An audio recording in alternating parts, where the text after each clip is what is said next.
First off, one of the things we challenged our guys last week was getting off to a fast start, and really harped on that from the beginning of the week all the way to the pregame, because we knew that was going to be big on the road, and really proud of couldn't have got off to much of a quicker start than we did, getting the 2 quick touchdowns early. And then I think sometimes you get to a point where you think it's going to be easy, but it never is easy. And so the next 2 possessions, turning the ball over, fumbles, I think really obviously stalled our momentum.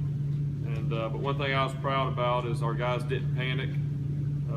Very similar to maybe some situations we've had at NC State on the road, where things didn't quite go like we wanted for a little while. Our guys stayed locked in, and when we executed, obviously we moved the ball, had some uncharacteristic penalties that hurt us on a few of the drives, caused us to punt, had a couple of drops.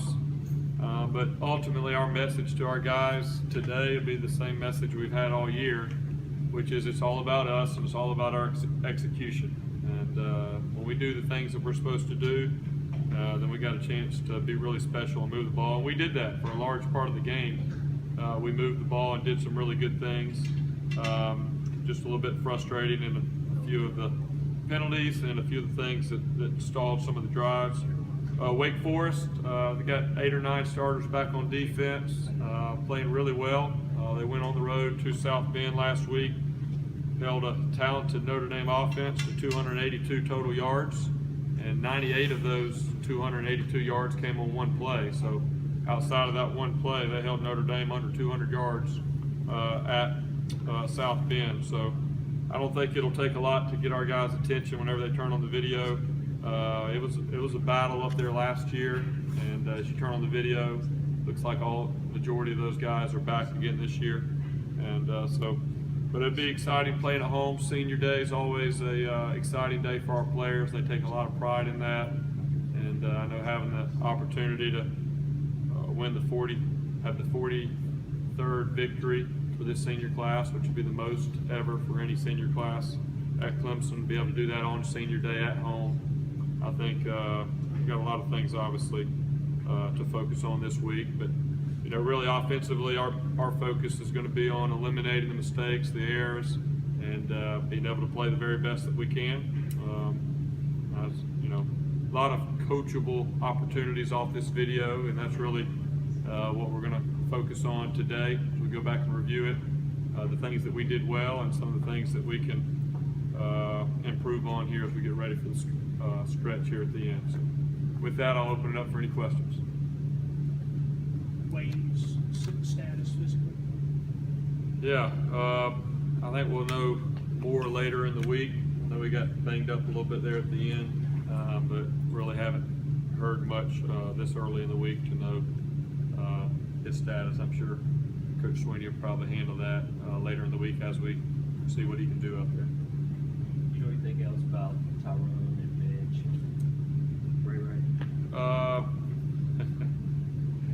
In my role as the offensive coordinator, I'd like to defer all those injury questions to Coach Sweeney, because he'll do a great job with that. I really don't think that we're overly concerned about injuries right now. I think this time of year you get some nicks and bruises, and so overall it's not a major concern, but I'll let Coach Sweeney answer that when he chooses to later in the week. Are you at a point now where a lot of, as you come down to the end of the schedule, are there things that you fine tune? Are there major correction things that you deal with? Where are you in terms of progressing? Yeah, well, I think it's always important to focus on yourself. As the season goes, and obviously we're having a special year, and there's a lot of distractions and everything that are out there. So our big message to our guys is, hey, let's put all our focus and attention on us and what we can do to get better. And nobody's ever played a perfect game, and we're definitely not close to that right now. So that's really where we're, just like every week, we're spending our time finding things that we can correct, finding things we can do better.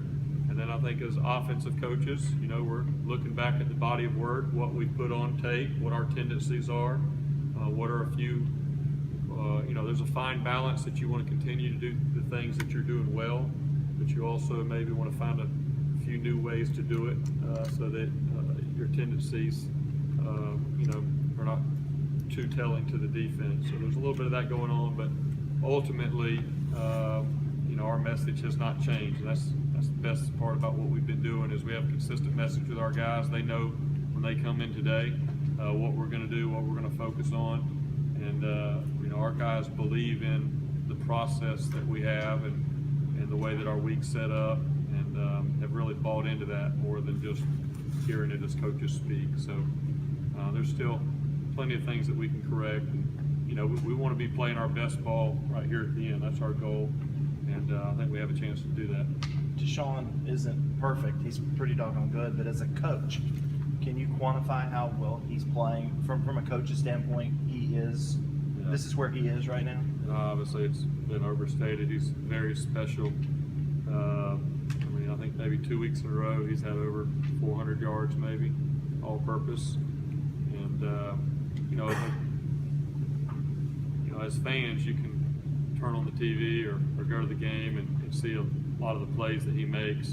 But I think as coaches, some of the best plays that he makes or best things that he does, no one would know. And that's really making a decision where to go with the ball in certain situations. And I think, in my opinion, of all the attributes that he has and strengths that he has, I think his decision making at the line of scrimmage and when the ball is snapped is as good as I've ever seen and ever been around. And he just gets us out of bad looks and gets us into good situations.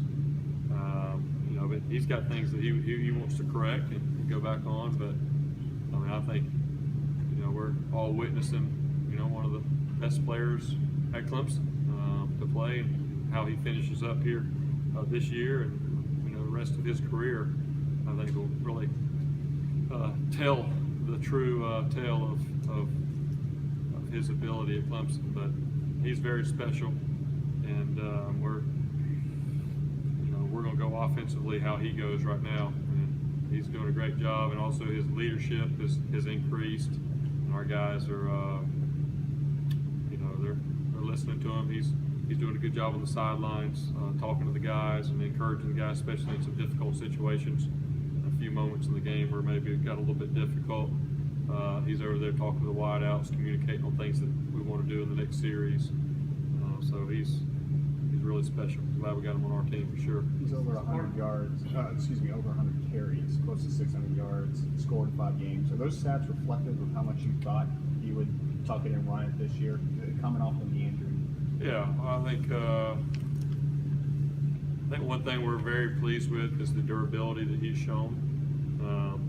Throughout it wasn't a major question with him coming out of high school because he really didn't get hurt in high school, and then obviously last year had a few of those injuries that popped up, and we wanted early on in the year, we weren't as aggressive in running him. I just knew he'd get a certain number of carries on his own, just in scrambles, and then as the years gone, he wants to run the ball. He came over to the sideline a couple times and said, "Hey, I want the ball in my hands on 3rd down." And I think that right there from your quarterback, especially a talented guy like him, that says a lot. He's wanting to carry the ball, and but he's got so many different ways that he can run it. Not all of those are designed quarterback runs. Some of them he has the ability to run if he sees certain looks, and it's just one of the 3 choices he has in the plays. But there's no doubt about it. His ability to run has been a difference maker for our offense this year. Does he want to run it more than Taj did? Yeah, they were just so different in a lot of ways. But Taj wanted the ball on 3rd and 1. He wanted to run downhill, and he was going to get that 1 to 2 yards in short yardage situations. I really think Deshaun, when he drops back for a pass, he really wants to throw the ball. He feels very good about being able to get the ball out there. But he also understands the value that his legs bring and how difficult it is for a defense to be able to cover the field, cover the skill guys, and then also around rally to the quarterback. So you know, you'd have to ask him that question, but it was the first time that I've been in a game where he's come over and, you know, told us, hey, 3rd and short, I want the ball in my hands. I want to go get it. And you can see that look in his eyes. That was pretty good to see. What about his, like, in the passing game when the first option's not there, the composure and the demeanor? Is that pretty extraordinary, sort of this calm? Yeah, I think so. I think that's what you see, and I've said it several times. When you're watching him, you see the things you'd like to see out of a 3rd or 4th year quarterback, a guy that's just had a lot of experience. But no question, his poise in the pocket and not panicking and moving around and you know, be able to stay in there and make some of the throws, and then also being able to find some of those lanes and you know, go get those extra yards when they're there. But you know, that's who Deshaun is. I mean, he's very even keel on the field and off the field. It just feels like the game's slow for him a little bit out there, which is not normal. But I would definitely agree. He's a guy that does not panic in the pocket, and because of that, he's able to find a lot of hidden yardage in some of those plays. Would you be shocked if he doesn't end up in New York in a few weeks? Yeah, I can't. I'm not going to get into that. I just know that, I mean, he's obviously the leader on our offense, on an offense that's having a lot of success, on a team that's having a lot of success. So I think all those things are important. You know, but if we keep taking care of our job, winning games, and he keeps leading our offense, he's going to get plenty of opportunities to get recognized at the end of the year. Coach, would it be fair to say that it sounds like the offense and maybe Deshaun have evolved over the season because maybe he gets A, more experience, and B, you feel more safe with his health, more confident about his health? Yeah, you know, I would just say, you know, I really after the Notre Dame game, I think from the Notre Dame game on, our offense, Deshaun, and really everybody in our offense, I think has had a lot of confidence in what we're doing. I mean, obviously, the sign of a good offense, the sign of a good team is improving each week. And, you know, I don't think that we've reached our peak offensively and what we can do. And I don't think our guys feel like that, you know, we've reached our peak yet. So I think that's a good thing. But, you know, I think we've had a lot of confidence in that group. And I think our guys, they just want to find a way to get better. And now we're getting to the point where it's frustrating when you don't score a touchdown, you know, and you have to sit there, you walk off the field a little bit frustrated, and then you go back and watch the video, and it's touchdown, you know, you got a lot of touchdown drives and getting points, but, you know, our guys, every time they get on the field, you know, they want to go put it in the end zone. And so I think just got a lot of confidence, and a lot of that comes from execution and having a quarterback that knows what he's doing. Where do you think Deion's level is right now as far as just knowing what to do, having confidence, and just playing fast? Yeah, he's getting better and better, obviously. Seems like I say that each week, but he really is. And I think for him, it was a decision he made, you know, probably around after he sat out the Miami game. I think he figured out this is pretty serious, and he knows that he has an ability that can help us this year. And I've been very pleased with his work ethic. It's really improved over the last 4 or 5 weeks. And, you know, for a young guy to be able to go out there and have that type of success, you know, on the road at NC State versus good secondary, and then obviously Florida State, and now, you know, this past week at Syracuse, you know, I mean, there's nothing better for a young, talented player to go out and have success and just have that confidence.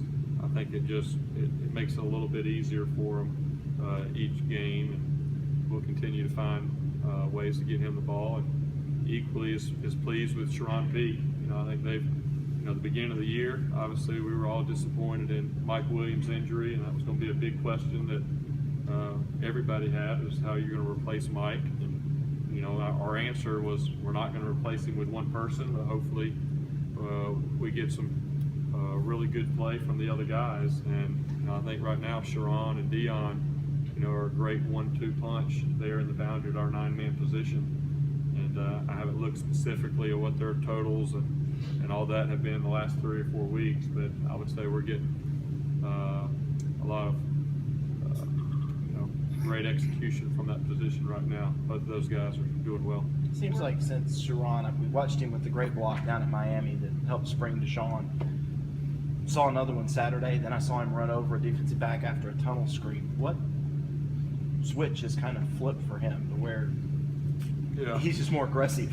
Well, I'm just very happy for him that he's playing his best ball right here at the end. You know, I mean, he's a guy that, as a coach, you feel for because he's very talented and he just had a lot of things that he couldn't control. They were out of his control with the injuries and different things. And by the time he would get back, there were other guys that maybe established their roles, some talented guys with obviously Nuke and Sammy and Martavis.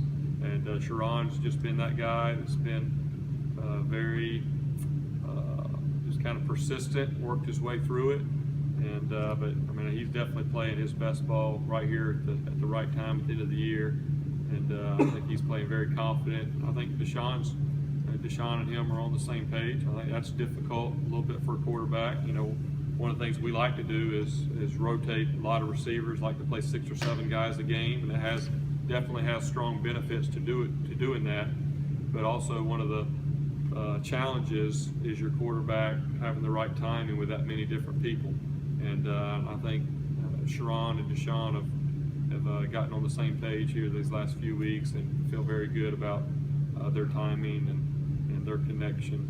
And I'm hoping to see continued success by Sharon here as we finish the year.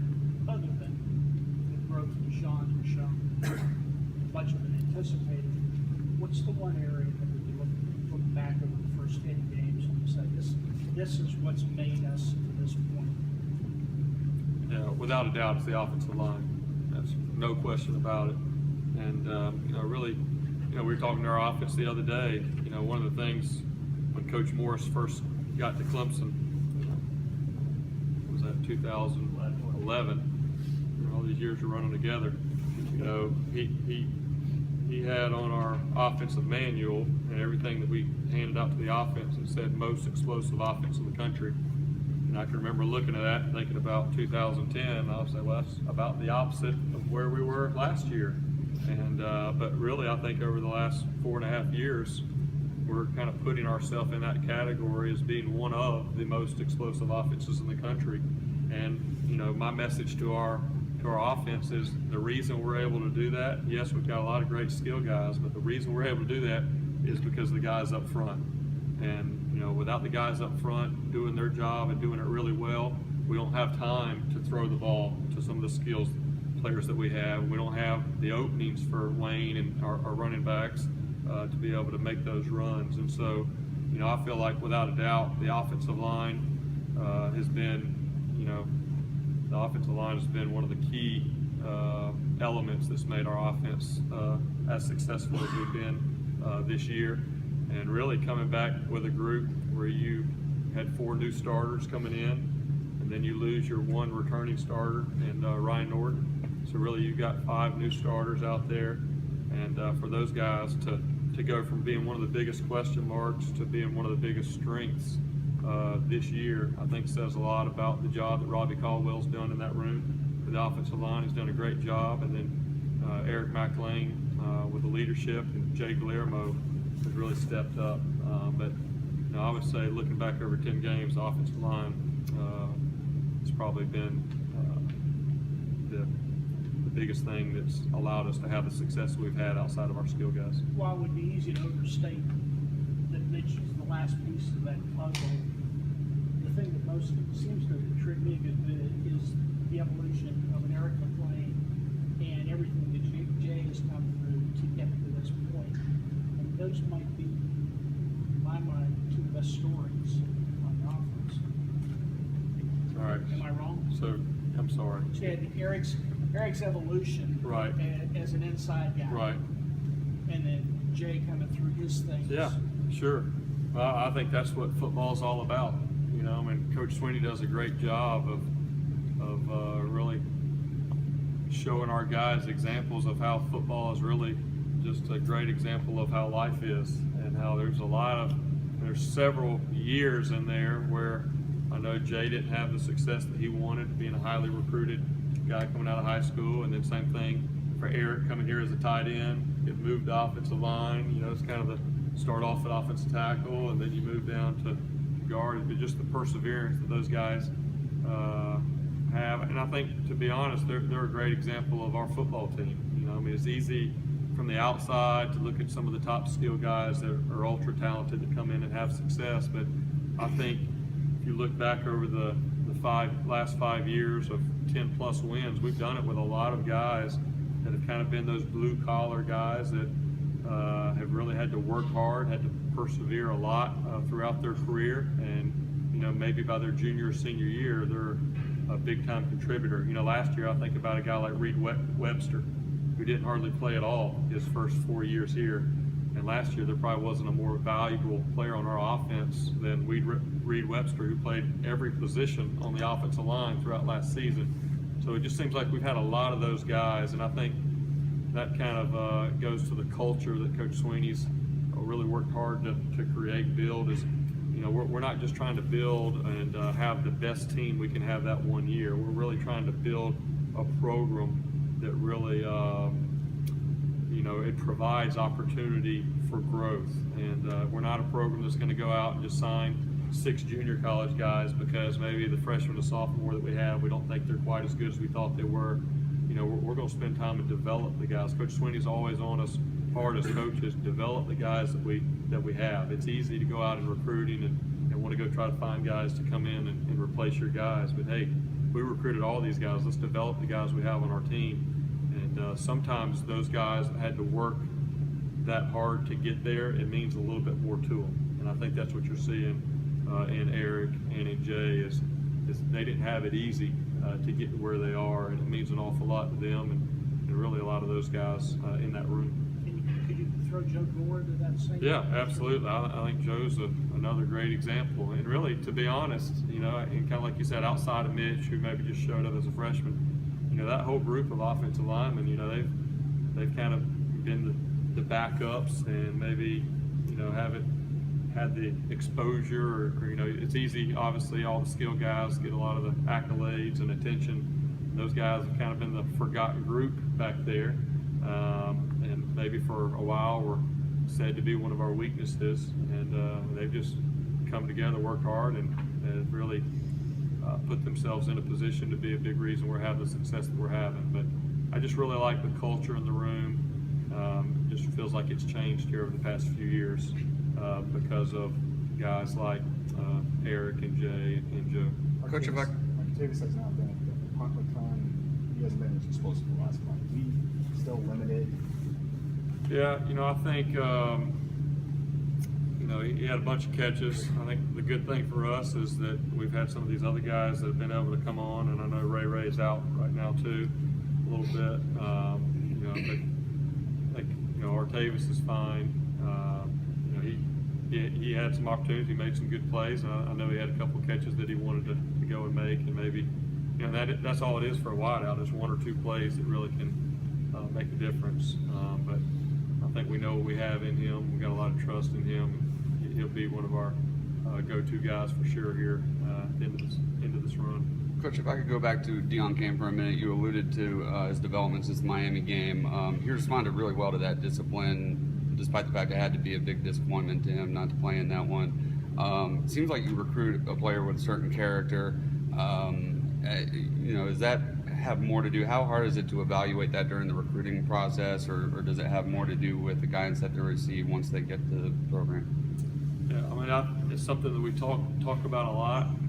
What I like to say is Clemson recruits, and I think just the environment, the culture, everything about our program and our university, you know, it kind of filters out maybe some of the problems and some of the guys that come in that maybe don't have, that maybe are going to be challenged in that area. And that doesn't mean that everybody that we sign is perfect and that they're not going to have trouble, because you're going to have trouble. That's just part of society. But I think the environment that's been created here at Clemson does a really good job of kind of weeding out some of those guys. You know, I mean, if they're looking for the clubs and the nightlife and that's their number one priority, then they're probably not going to be attracted to Clemson. But if they're looking for a place that's got, you know, great academics, a great family atmosphere.